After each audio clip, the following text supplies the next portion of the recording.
solution of a quadratic equation by factorization. So we consider one example as x square minus 4x minus 5 is equals to 0. Suppose it is an equation. अब इसकी क्या करना है, solutions पता करना है by using a factorization method. Now what is the factorization method? Factorization method क्या करना है हमें, जो लास्ट नंबर का coefficient, what is the last number, is the 5, correct. Last number कौन सा है, 5. हमें 5 के ऐसे फैक्टर्स लेने हैं, दो नंबर हमें ऐसे लेने हैं 5 के लिए, जिनका अगर हम मल्टीप्लिकेशन करेंगे तो हमारा आंसर 5 आना चाहिए, और उनका हम सब्ट्रैक्शन करते हैं तो आंसर 4 आना चाहिए. तो ये आपको हर एक इक्वेशन सॉल्व करते वक्त उसके लेफ्ट साइड में आपको ये जो भी नंबर है उसकी कैलकुलेशन लिखना है. सपोज क्या हमारे पास 5 है ना, कौन सा लेकिन वो -5. तो आई राइट हियर -5. तो -5 के मुझे दो फैक्टर चाहिए. कितने फैक्टर चाहिए, दो फैक्टर. तो ऐसे कौन से दो नंबर से जिसको अगर मैंने मल्टीप्लाई किया तो मुझे आंसर -5 मिलेगा, और उसी दो नंबर से मैं अगर एडिशन करूंगा तो मुझे -4 आंसर मिलेगा. तो if I take here -5 is one number and second is 1, तो -5 into 1 इज इक्वल टू क्या मिल रहा है मुझे, 5. देखिए एक बार तो मैं कब सॉरी -5 हो जाएंगे ये. ओके, दो नंबर का मल्टीप्लिकेशन -5 आ रहा है ना, -5 + 1. यहाँ पर जो भी नंबर से में एडिशन करने होते हैं. तो फर्स्ट आई टेक -5 और ये +1 एज इट इज. तो -5 + माइनस यानी कि हाँ, तो आंसर इज द -4. यानी कि देखो -5 यानी कि हाँ, जो लास्ट नंबर था -5 उससे हमने दो ऐसे फैक्टर्स लिए जिनका मल्टीप्लिकेशन करते तो आंसर -5 आता है, और उन्हीं दो नंबर की अगर हम एडिशन करते तो हमें आंसर क्या मिलता है, -4, जो कि मिडिल नंबर है. आ गया. अभी ये जो हमें दो नंबर्स मिले कौन से, -5 और 1, ये हमें सब्स्टिट्यूट करना है इससे 4x की जगह पर. तो इसी को हम कंटिन्यू करेंगे. एक्स स्क्वायर, अभी दो फैक्टर्स कौन से मिले, first is -5. I right here -5x, क्योंकि ये -5 इसलिए यहाँ पर -5x लिखा. नेक्स्ट है हमारे पास +1, तो आई राइट हियर +x -5. जो लास्ट का नंबर है वो आपको एज इट इज लिख लेना है. Now make a pair of 2. First इसके हम एक पेयर बनाएंगे, सेकंड इसकी एक पेयर बनाएंगे.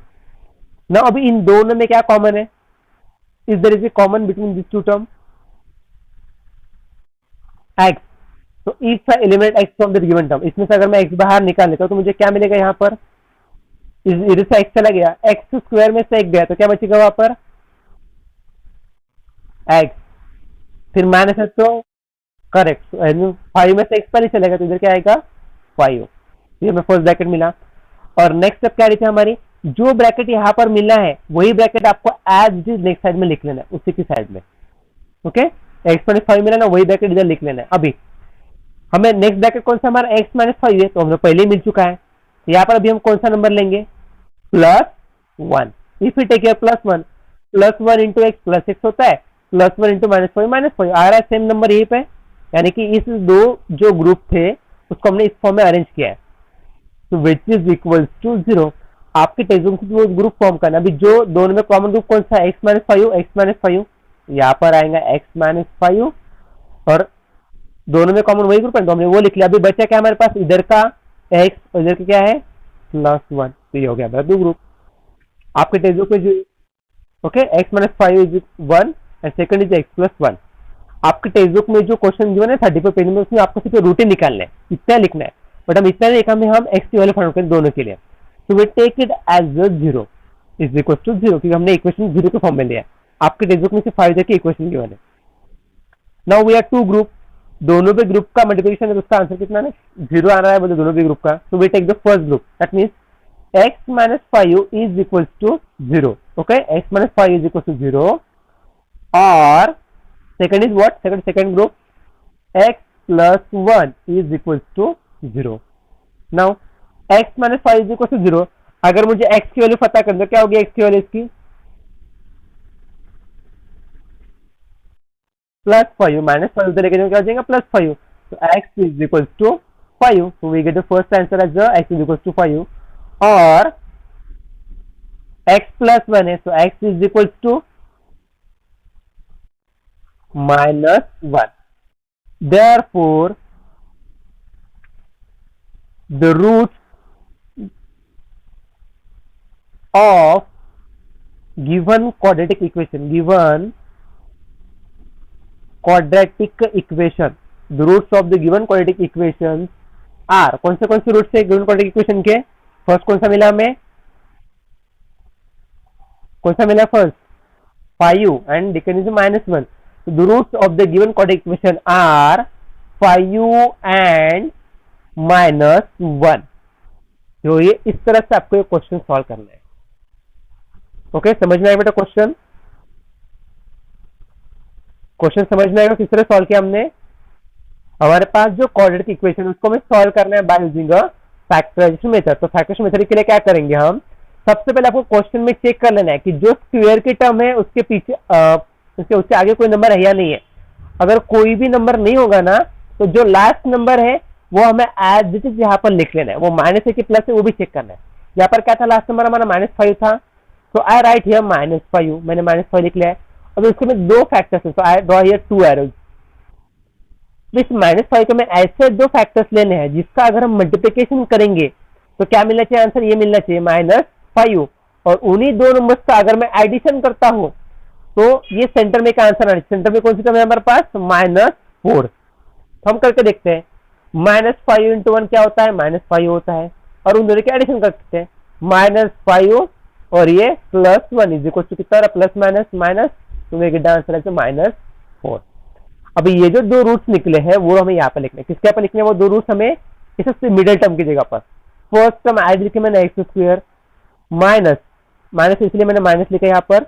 और इसके फैक्टर्स कौन से निकले हमारे? दो फैक्टर्स. फर्स्ट इज -5, तो आइडिया -5x x है तो इसमें x लिखा. +1 है, 1 की जगह पर क्या लिखा मैंने? x. -5 is equal to 0. अभी ग्रुप दो के हम ग्रुप बनाएंगे. फर्स्ट हम इन दोनों का एक ग्रुप बनाते हैं और सेकंड इन दोनों का ग्रुप बनाते हैं. इस ग्रुप में हमें क्या कॉमन मिलता है? x. तो आई राइट हियर x. अगर इसमें से मैंने x बाहर निकाल लिया तो क्या बचा यहाँ पर? x. और 5x में से x चला गया तो क्या बचेगा? 5. अभी जो ब्रैकेट यहाँ पर मिला सेम ब्रैकेट आपको इधर लिख लेना है. सेकंड ग्रुप में क्या चाहिए था हमें? x -5 चाहिए था. तो x -5 तो पहले मिल गया है. तो यहाँ पर कौन सा नंबर लेंगे हम? +1. तो +1 इंटू x +1 इंटू -5 -5. तो we get two bracket. First इधर x -5 दोनों में कॉमन है वो लिख लेंगे हम. नेक्स्ट जो बचे हुए नंबर से कौन सा है? x +1 is equal to 0. Therefore x -5 is equal to 0 और x +1 is equal to 0. x is equal to ये -5 उसको अगर हम राइट साइड में लेके जाएंगे तो क्या हो जाएगा? +5. और x +1 तो अभी यहाँ पर 1 जो है वो +1 है, उसको अगर हम लेफ्ट साइड में लेके जाएंगे तो सॉरी राइट साइड में लेके जाएंगे तो क्या हो जाएगा? -1. Therefore the roots of the given quadratic equation are 5 and -1. समझ में आया सभी को? देन सेकंड एग्जांपल भी टिक गया. क्या है वो second example? 2m² - 5m. 2m² - 5m is equal to 0. वापस से वो उतना ही दिया हमने, उसको 0 के फॉर्म में कंसीडर करें. अभी इसको हम सॉल्व करते हैं. तो जैसे हमने फर्स्ट क्वेश्चन में देखा था वहां पर कांस्टेंट था. इसमें कोई कांस्टेंट है क्या? है कोई कांस्टेंट इसमें? नो. अगर कांस्टेंट नहीं है तो क्या करेंगे? अभी हम इन दोनों में कोई नंबर कॉमन है क्या? m is common, so I right here m. अगर मैंने दोनों में से m निकाला तो क्या बचे मेरे पास? फर्स्ट यहां से अगर m बाहर निकाला तो क्या बचे यहाँ पर? 2m. और इधर से बाहर निकल गया तो क्या बचेगा? यहां से m 5 इज इक्वल टू 0. तो आई गेट हियर 2 ब्रैकेट. मुझे डायरेक्टली यहाँ पर 2 ब्रैकेट मिल गए. क्यों? क्योंकि फर्स्ट ब्रैकेट तो मेरे पास ये आ गया और डायरेक्टली देखो m into 2m - 5 is equal to 0. जैसे कि ये फॉर्म है ना, x - 5 into x +1. The product of 2 number is 0. अगर प्रोडक्ट दो नंबर का प्रोडक्ट अगर 0 आता है तो first term is equal to 0 और सेकंड टर्म तो उन दोनों में से कोई एक 0 होगा. ओके, दोनों में से कोई एक 0. जैसे हमने यहाँ पर x - 5 इज 0 कैसे क्या था, या फिर x +1 is equal to 0.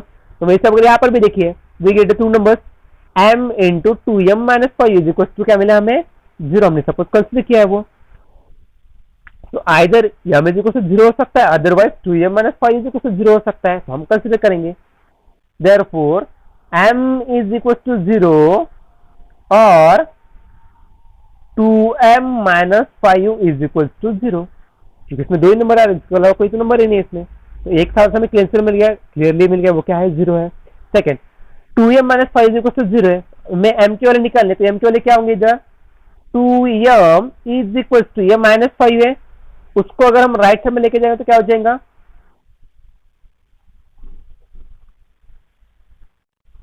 +5। Then value of m is,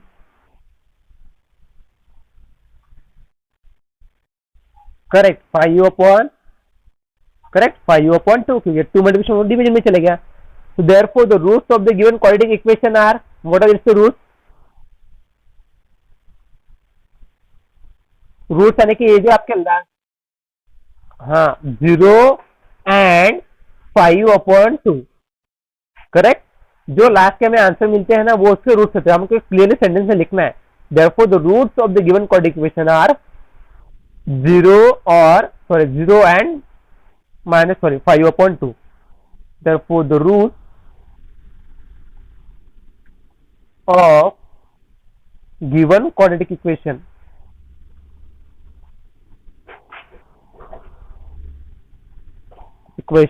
are कौन से 0 and 5/2। तो ये होगा आपका second example. Then third one is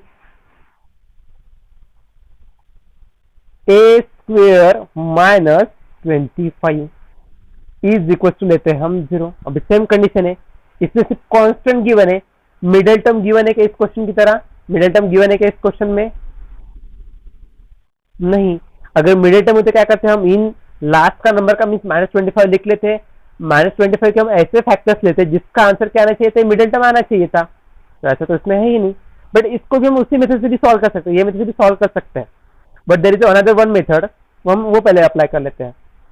तो ये a², so I write is a² as it is, और 24 किसी नंबर का होल स्क्वायर है क्या, 5, so I write it as the 5² is equals to 0. Now we have one formula, since a² minus b² is equal to, what is the formula, a² minus b²,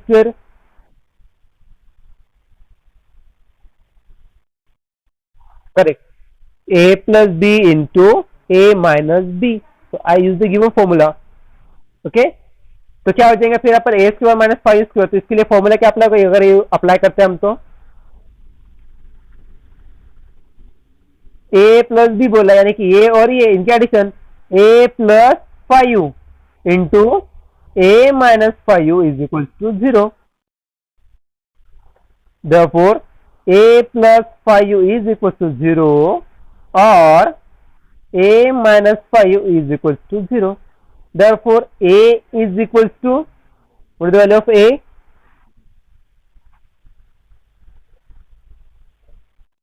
ये +5 उधर लेके जाएगा तो क्या हो जाएगा,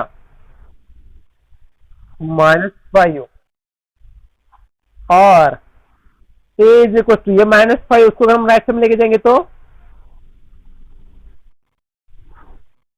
+5। Okay, so there are two roots, -5 and +5, therefore the roots of the given quadratic equation are -5 and 5। समझ में बेटा एग्जांपल ये, ओके। चलो ये तो हो गया ये नंबर। अभी हम इसी क्वेश्चन को ये मेथड से भी कर सकते हैं, मिडिल टर्म गिवन नहीं, मिडिल टर्म कितना हमारे पास 0 है ना, करेक्ट है 0 है, तो इसको भी हम सॉल्व कर सकते हैं। सेम मेथड हम लिखेंगे यहाँ पर a² माइनस 0a, 0a लिखता हूँ यहाँ पे, कोएफिशिएंट क्या लिखा मैं यहाँ पे 0a प्लस 0a लिखूंगा मैं, इसको प्लस लिखा है, माइनस लिखा है, 0 की तो कोई वैल्यू नहीं होती है, ठीक है, आपका उसको प्लस लिख या फिर माइनस लिखो। नेक्स्ट -25 इज इक्वल टू 0, यहाँ पर माइनस है तो मे बी हम इसको प्लस या माइनस बाद में चेक करेंगे। तो लास्ट टर्म कौन से हमारे पास -25, तो यहाँ पर लिख लेते हैं हम -25। अब इस -25 का हमें दो फैक्टर्स ऐसे लेने हैं जिसका अगर हम मल्टीप्लिकेशन करेंगे तो -5 आना चाहिए, सॉरी -25 आना चाहिए, और उनकी एडिशन करेंगे तो 0 आना चाहिए। तो ऐसे कोई दो नंबर है क्या जिन दोनों नंबर का multiplication -25, yes 5 into -5, correct 5 into -5, तो उन दोनों का मल्टीप्लिकेशन कितना आता है, उन दोनों का -25 आता है, करेक्ट। अभी हम इनके एडिशन करके देखते हैं, 5 plus of -5, that implies 5 plus minus क्या हो जाएगा, -5 इज इक्वल टू 0। आ गया 0 आंसर बराबर, सेकंड में मिल गया हमें। अब इसको हम सॉल्व करेंगे। A square as it is, plus term कौन से हमारे पास, +5 है, प्लस 5a बराबर है, +5, जीरो की जगह पर हमें वो टर्म लिख लेनी है, +5, सेकंड नंबर कौन सा हमारा -5, right here -5a -25 is equal to 0। Now solve करते हैं हम इसको। अभी फिर से वही पेयर बनाएंगे हम, फर्स्ट पेयर है सेकंड पेयर, ए स्क्वेयर प्लस 5, इन दोनों में क्या कॉमन है, ए। तो अगर हम ए कॉमन निकाले तो क्या बचेगा हमारे पास,